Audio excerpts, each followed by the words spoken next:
idol, araw po ng linggo ngayon. Medyo ligaw po natin. Ito at namamasal kami sa bukid. Dito kami sa gilid ng bukid. Mga tanim na mga gulay. Kaya nangunguha kami. Gulay ni Mrs. Sari-sari. Ang tawag dito, bataw. Bataw yan o yan o. Bataw yung dito. Bataw. Bataw.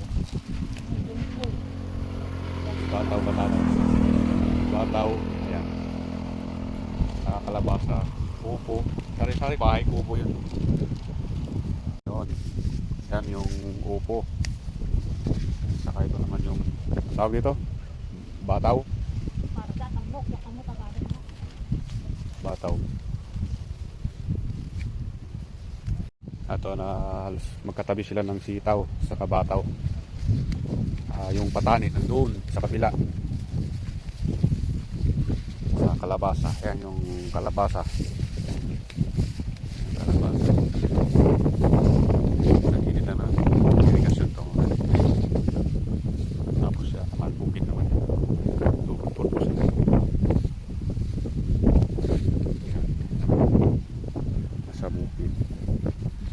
Sa gilid ng bukid, tulad itong pinaka-lapag niya, tinatamit ng gulay. Tapos ito yung kagandahan nito, pagka may bukid ka, may pagtataman ng gulay. Namumulaklak na yung kalabasa. Ito yung sitaw, yung mga bunga na yung sitaw. Mahaba yung bunga yun. Pwede nang pitasin. Yan. O yan. Mahaba ng bunga. Ayun, yung kagandahan nito sa probinsya. Tapos may buko pa. Ayan. Marami tayong pupukunan. Ayun, no, may ampalaya pa. May sari-sari. Dito naman yung ampalayang ligaw.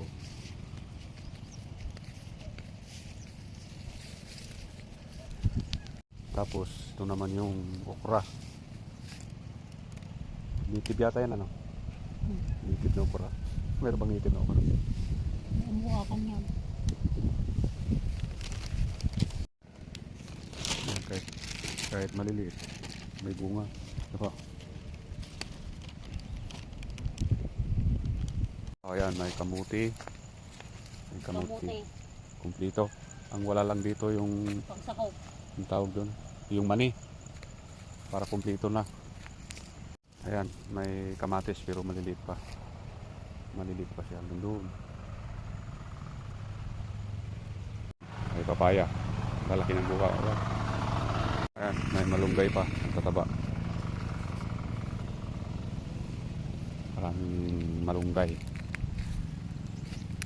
Taba yung dahon. Ayan, malunggay. Tapos ito yung may talong. Yan o, maraming bunga. Kaso ilan lang yung bunga niya kasi nabagyo. Pinaanan po ng bagyo nun. Ayan. Tawag dito, dami o. Walang ewan ko kung anong sigarilyas yata. Ang daming bunga. Ayan. Ayan.